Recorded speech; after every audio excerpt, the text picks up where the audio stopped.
12절의 말씀입니다. 성경책이 있으신 분은 펴주시기 바랍니다. 오늘은 길지 않습니다. 세 절인데요.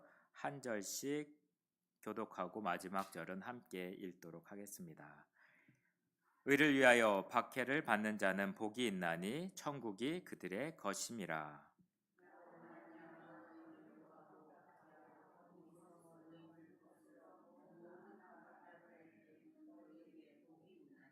함께 읽겠습니다. 기뻐하고 즐거워하라. 하늘에서 너의 삶이 큼이라. 너희 전에 있던 선지자들도 이같이 박해하였느니라. 아멘. 할렐루야. 잘 지내셨죠? 주말에 참 비가 많이 왔던 것 같습니다. 네, 모두 안전하시기를 간절히 소망합니다. 오늘은 무슨 날이죠? 예, 아버지의 날. 오늘 오다 보니까 많은 가족들이 식당으로 가고 어디로 가고 함께 모여 있는 장면을 많이 봤습니다. 그래도 오늘 예배에 나오신 아버지와 모든 분들을 주님의 이름으로 환영합니다. 아버지를 위한 노래들이 많이 있죠. 글도 있고요, 시도 있고. 근데 그 중에서 어떤 것을 읽다 보니까 못 읽겠더라고요. 마음이 너무나도 뜨거워지고 너무 그렇지만 그 가운데 조금 우리 마음에 오면서 아 그렇구나 하는 가사를 하나 가져왔습니다. 함께 화면에 보시겠는데요. 아버지들은 들어주시면 좋을 것 같고요. 아버지 말고 다른 분들이 이것을 천천히 읽어주시면 좋을 것 같습니다. 한번 읽어보겠습니다.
어떠신가요? 네. 다른 것들은 더 읽기 너무 힘들 것 같아서 그래도 이 가수가 혹시 누군지 아세요? 싸이 여보 들어보셨어요? 예, 가수 싸이의 아버지입니다. 그래서 우리 가운데 참 공감 가는 부분도 많고요. 또 아버지들이 마음은 있는데 하지 못했던 것을 이렇게 가사로 표현했던 것 중에 제 마음이 들어서 함께 공유하고 싶었습니다. 아버지 날 가사를 읽어보니 아버지의 모습이 떠오르는 것 같습니다. 저도 아버지가 되고 그리고 저희 아버지도 떠오릅니다. 그리고 육신의 아버지와 또한 하나님 아버지를 같이 생각해 볼 필요가 있다고 생각합니다. 저희가 하나님 아버지라고 이렇게 생각합니다. 부릅니다. 그랬을 때 마지막 후렴을 읽으면서 참 하나님 아버지의 뒷모습을 떠올리게 됐습니다. 하나님 아버지, 이제야 깨달아요. 어찌 그렇게 하나님의 열심으로 사셨나요? 더 이상 쓸쓸해 하지 마요. 이제 나와 같이 가요. 당신을 따라갈래요. 함께 기도하시겠습니다. 하나님 아버지, 오늘 우리는 특별한 아버지의 날에 주님을 예비하게 여기에 모였습니다. 육신의 아버지들이 주신 선물에 감사드리고 아버지들의 가족을 위해 바치는 사랑과 인도, 희생을 기억합니다. 오늘 우리가 주님의 말씀을 묵상하면서 주님의 임재가 우리와 함께 하시기를 소망합니다. 주님, 의를 위해 박해받는 사람들의 축복에 대해 가르쳐 주시는 마태복음 5장 10절의 말씀을 듣습니다. 이 메시지가 깊이를 이해하고 그것을 우리의 삶 가운데 살아낼 수 있도록 주님 도와주시옵소서. 우리 중 아버지들이 주님의 지혜로 영감을 받고 강화되어 의로움으로 굳건히 서서 용기와 신앙으로 가족들을 이끌어 갈 수 있도록 하여 주시옵소서. 주님의 진리를 받아들이도록 우리의 마음과 생각을 열어 주시옵소서. 성령님께서 우리 가운데 함께 하셔서 위로와 이해와 확신을 주옵소서. 이 시간을 통해 우리가 하늘 아버지와 더 가까이 가기를 간절히 소망합니다. 이루어 주시옵시고 느끼게 하여 주시옵소서. 감사드리며 예수 그리스도의 이름으로 기도드립니다. 아멘. 성경은 의를 피해 핍박을 받는 자는 복이 있다는 메시지를 전하고 있습니다. 그 전에 어떤 메시지가 있었냐면요, 화평케 하는 자의 복을 말씀했습니다. 그리스도인들은 화평케 하는 자이면서 이를 위해서 핍박받는 자라는 두 가지의 역설적인 이미지를 가지고 살고 있습니다. 그리스도의 화평은 타협을 전제로 하지 않습니다. 따라서 우리의 화평케 하는 노력에도 불구하고 타협을 거절하는 우리는 세상의 핍박에 응답을 제공할 수밖에 없습니다. 그리스도인들의 평화를 갈망하지만 이 평화는 의에 근거한 청결한 평화입니다. 본문에서 교훈하는 핍박의 참된 의미를 알아가기 위해 우리는 먼저 핍박이 아닌 것을 생각해 볼 필요가 있습니다. 그러면 무엇이 핍박이 아닐까요? 여기 보시면 첫 번째부터 네 번째가 있습니다. 먼저 한번 읽어드리겠습니다. 인간의 실수로 인한 어려움이 핍박이 아닙니다. 그리고 무지하고 광신적인 태도로 인한 그 공경도 핍박이 아니고요. 순교는 아니지만 순교적 느낌으로 받는 핍박도 있습니다. 그리고 정치적인 이유로 받는 핍박도 그 핍박이 아닌 경우에 있습니다. 그리스도인들이 어떤 일을 잘못 처리한 결과로 어려움이나 공경을 당할 수도 있습니다. 그럴 때 이것은 핍박이 아니고 처벌입니다. 어떤 유명한 설교가가 핍박과 처벌에 대한 개념을 이렇게 대조했습니다. 핍박이란 좋은 일을 한 것에 대해서 나쁜 사람에게 받는 것이고, 처벌은 나쁜 일을 한 거에 대해서 좋은 사람으로부터 받는 것이라는 것입니다. 우리는 종종 우리가 받고 있는 처벌임에도 불구하고 그것을 핍박으로 간주하려고 합니다. 첫 번째로 우리의 실수 때문에 당하는 어려움입니다. 이 사건 속에는 하나님의 상급이 없을 것입니다. 말씀을 한번 읽어보시겠습니다. 베드로전서 2장 20절입니다. 시작.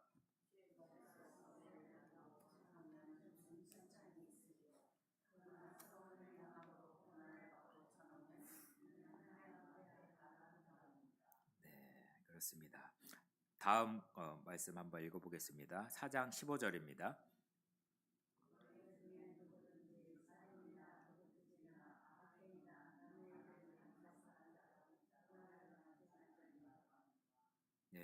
이런 경우 남의 일을 간섭한다든지 죄를 범하였든지 당하는 어려움은 핍박이 아니라는 것입니다.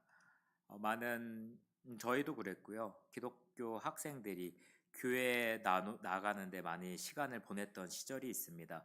많은 활동과 그렇게 참여하다 보면 성적이 어떻게 되죠? 성적이 좋지 않을 때가 많이 있습니다. 그때 부모님은 뭐라고 하시죠?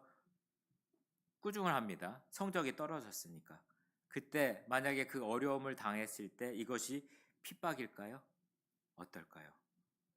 근데 이것들은 핍박이 아니라는 것을 젊었을 때 알아야 된다는 것입니다. 우리가 생각할 때 교회만 다니고 믿음만 있으면 받는 핍박은 그게 박해라고 생각하지만 조건이 있습니다. 의를 위해서 받는 핍박입니다. 둘째로 보시면 그리스도인들이 무지한 정도 방법이나 광신적인 태도 때문에 공경에 처할 때가 있습니다. 그것이 핍박이 아니라는 것입니다.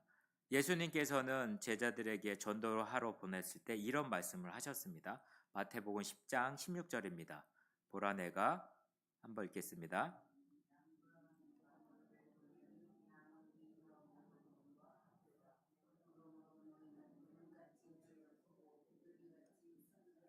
네. 어떻게 하라고 말씀하셨죠? 뱀같이 지혜롭고 비둘기같이 순결한 말씀을 하셨습니다.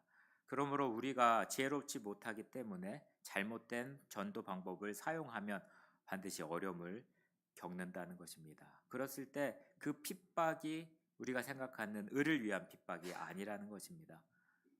공공장소나 사람들이 정말 바삐 가는 곳에 서서 여러 사람들에게 불편을 끼치는 것은 아랑곳 없이 큰 소리로 복음을 외친다면 어떨까요? 많은 사람에게 불편을 줄 수가 있습니다.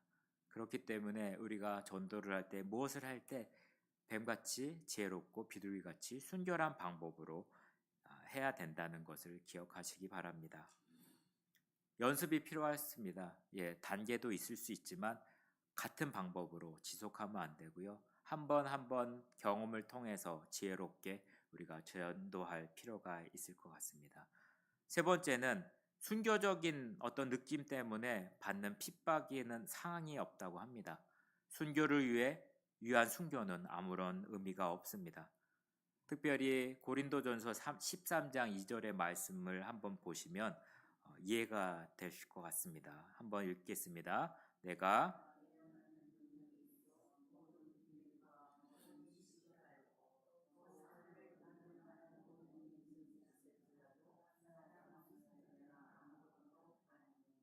네, 맞습니다. 그 안에 우리가 하는 행동 가운데 사랑이 없으면 아무것도 없다고 말씀으로 우리에게 알려주고 있습니다. 성경은 이처럼 하나님의 사랑에 근거하지 않고 복음에 의한 것이 아니면 그것은 핍박이 아니고 그 순교는 의미가 없다는 것을 알려줍니다. 네 번째는 어, 정치적인 이유로 받는 핍박은 상이 없다는 것입니다. 그리스도인들이 정치관이나 정치 철학을 갖지 말라는 이야기가 아닙니다. 우리는 그리스도인으로서 하나님의 말씀에 근거해서 정치적인 소신과 신념을 가질 필요가 있습니다. 그러나 우리의 정치적인 신념으로 인해서 당하는 어려움, 핍박이 아니라는 것입니다. 많은 분들이 정치적인 신학이나 정치적인 소신에 근거해서 행동하다가 어려움을 당할 때면 본문에 의를 위하여 핍박을 받는 자는 복이 있다는 말을 인용하곤 합니다.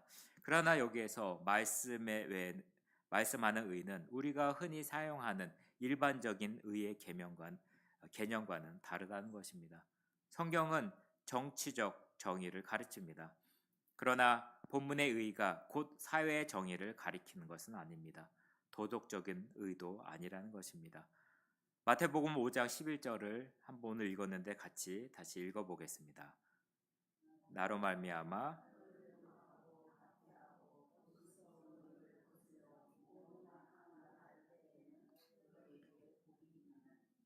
여기서 의는 지난번 말씀드렸던 것처럼 그리스도입니다.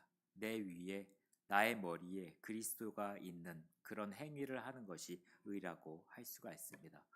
그렇다면 진정한 핍박은 어떤 것이 진정한 핍박이 될까요?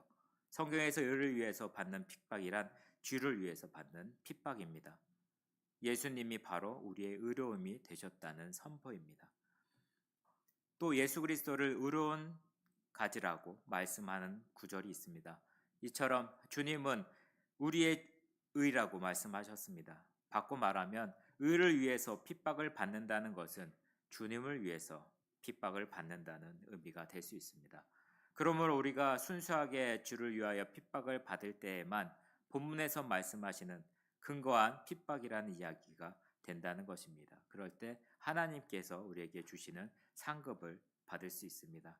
우리와 주님의 관계, 그리고 우리가 주를 믿고 살아가는 삶의 질로 인하여 받는 핍박이 성경에서 말하는 핍박입니다. 성경은 디모데후서에 이런 말씀을 하고 있습니다. 무릇 그리스도 예수 안에서 경건하게 살고자 하는 자는 핍박을 받는다고 미리 우리에게 알려주셨습니다.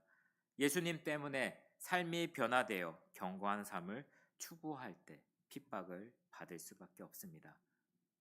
그리스도인들은 흔히 뭐라고 하죠? 빛과 소금이라고 이야기하고 있습니다. 그리스도인들은 어둠 가운데 있을 때 빛을 발하게 됩니다. 한 그리스도인이 이 사회에서 주님의 말씀대로 그렇게 살지 못하는 불신자들과 함께 살 때 빛이 드러날 수 있게 된다는 것입니다. 그가 아무 말을 하지 않고 또 아무 일을 하지 않아도 불신자들에게 박해를 받을 수가 있습니다. 그것을 바로 핍박입니다. 그런 뜻으로 보면 그리스도의 삶을 수용할 수 없는 세상은 그리스도와 그리스도에 속한 삶을 살아가는 사람들에게 박해해 왔습니다. 교회사는 박해의 피 어린 역사입니다. 세속사는 곧 그리스도인들을 박해한 역사입니다. 성경에 나타난 하나님의 백성의 역사가 이것을 보여줍니다. 첫 번째 순교자가 누굴까요? 가인에 의해서 박해받았던 바로 아벨입니다. 하나님의 백성들의 삶은 이렇게 시작이 됩니다. 애굽에서 타협보다는 광야의 고난을 선택했던 모세를 한번 기억해 보시기 바랍니다. 모세의 삶은 어떻나요? 그 나라의 왕자로서 편한 삶을 살았던 것을 편한 삶을 버리고 사막으로 광야로 도망갔던 것을 기억하시기 바랍니다. 또한 다니엘은 어떻습니까? 많은 생애 가운데 그 고난과 박해 과정이 있었던 것을 기억하시기 바랍니다. 요셉은 총리가 되기 전에 어떤 삶을 살았나요? 노예로서 보디발의 집에서 쾌락을 누리기보다는 그것을 거부하고 감옥으로 가서 고난을 택했습니다. 그리스도의 생애, 바울의 생애, 이 모든 분들의 삶은 의를 위해서 핍박받는 삶의 표본을 우리에게 남겨줬다는 것입니다. 그러므로 의를 위하여 산다는 것은 주님을 위해서 산다는 말입니다. 의를 위하여 핍박을 받는다는 말은 주님을 위하여 핍박을 받는다는 이야기입니다. 하나님은 왜 그리스도인들에게 핍박을 허용할까요? 한번 생각해 보신 적이 있으신가요? 첫 번째로는 진정한 성도를 구별하기 위해서 그렇게 핍박을 허용하십니다. 핍박이라는 것은 참 성도와 거짓 성도를 구별하는 하나님의 방법입니다. 마태복음 4장 20절 이하에 보시면 어떤 내용이 나오냐면 4가지의 밭이 설명이 나옵니다. 모두 다 아실 것입니다. 첫 번째, 두 번째 밭은 돌짝밭입니다. 이런 마음은 말씀을 들을 때 즉시로 받되 그 속에 뭐가 없냐면 뿌리가 내릴 수가 없습니다. 잠시 견디다가 환난이나 핍박이 올 때 넘어진다는 것입니다. 말씀의 뿌리가 없는 사람에게는 환난이 임하면 어떻게 되죠? 모두 피해버리고 넓은 길로 갈 수밖에 없습니다. 주께서 핍박을 허용하시는 이유는 참 성도를 구별하기 위해서입니다. 토마스 와슬이라는 유명한 설교가가 이런 이야기를 했습니다. 가짜 성도들은 예수님을 따라서 감난산까지는 갈 수 있다. 그러나 갈보리까지 십자가에 있는 곳까지 갈 수 없다고 이야기를 합니다. 욥기 1장에 보면 어느 날 사단이 예수님의 보좌 앞에 와서 순교라고 정직했던 하나님의 사람 욥을 참소합니다. 그의 삶에 대해서 고자질합니다. 왜냐하면 욥이 하나님을 열심히 경배한 이유는 그가 부자였습니다. 물질적인 축복을 많이 받았다고 이야기를 합니다. 만약에 이런 물질들이 다 걷어간다면 하나님을 섬기지 않을 것이라고 사단은 이야기합니다. 그럴 때 하나님의 선택은 어떤 것이냐고 한번 읽어보겠습니다. 10절, 11절. 주께서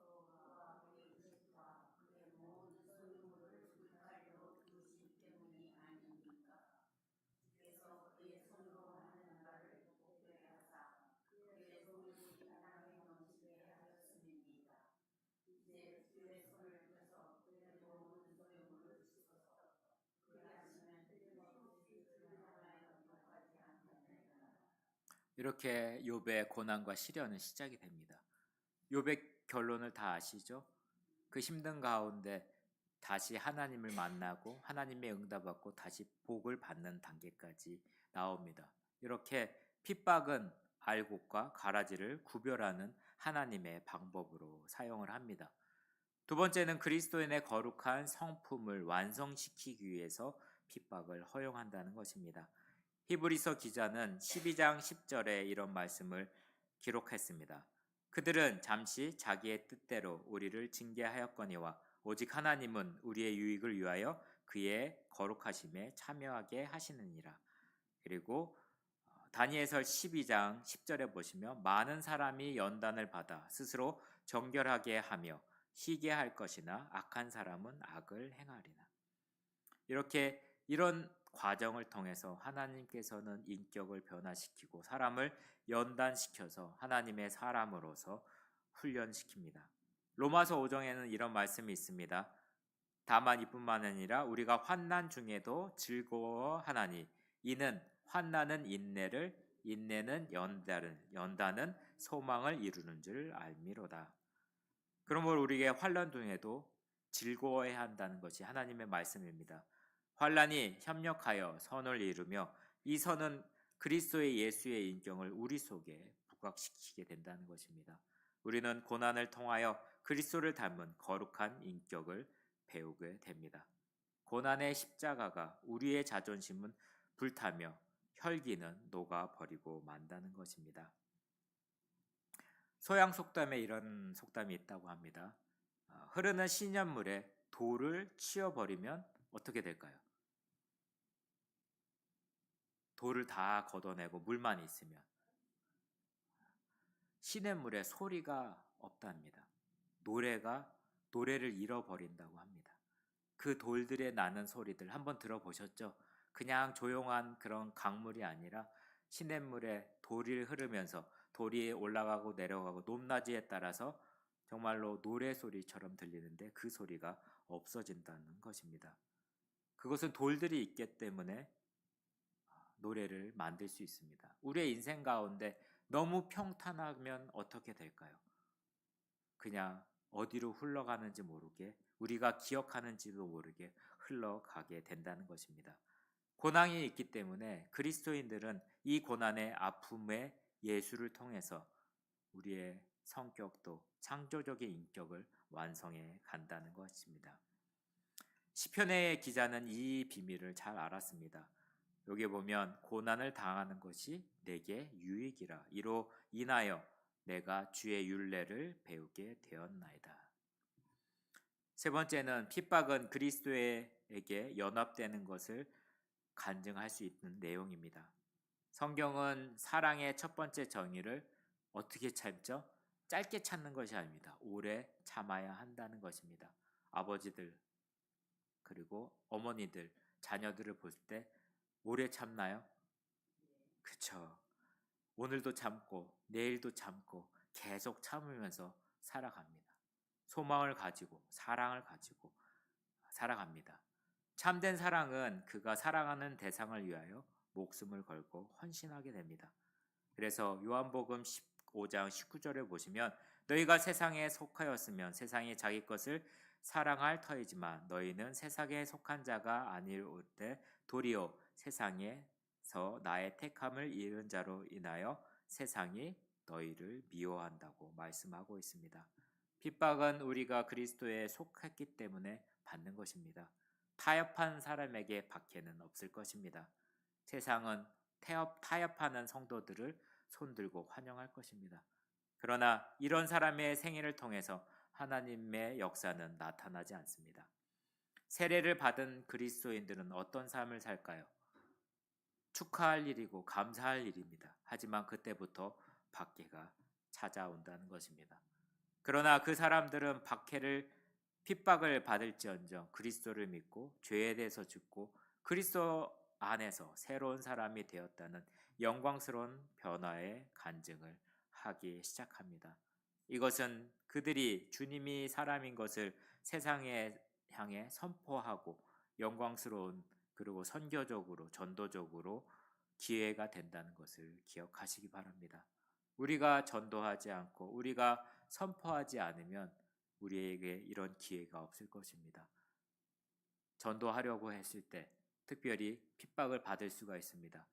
첫 번째 단계는 핍박보다는 내 안의 싸움이라고 생각이 됩니다. 이 사람에게 전도를 하고 싶은데 우리는 많은 주저함이 있습니다. 거절당할까 하는 창피함이 있습니다. 우리에게 너무나도 가깝게 먼저 해결될 문제는 창피함입니다. 그것을 극복하시는 여러분이 되시길 간절히 소망합니다. 창피한 것만 넘겨도 그 가운데 전도를 할 수 있고요. 그가 복음을 받아들일 수도 있다는 것입니다. 어떻게 보면 핍박은 그거보다 더 많은 시간이 필요하고 노력과 열심이 필요한 상황이 됩니다. 네 번째는 핍박은 주님을 체험하는 기회를 제공하게 됩니다. 전도할 때 핍박이 올 수가 있고요. 그리고 내가 어떤 결단을 할 때 올 수가 있습니다. 모두가 다 아시는 다니엘을 기억하실 것입니다. 왕궁에서 훈련을 받고 배우면서 뭘 강요를 받았냐면 우상 숭배를 강요받았습니다. 그때 거절하고 풀물 속에 죽음을 각오하고 그 안에 들어가는 경험을 하게 됐습니다.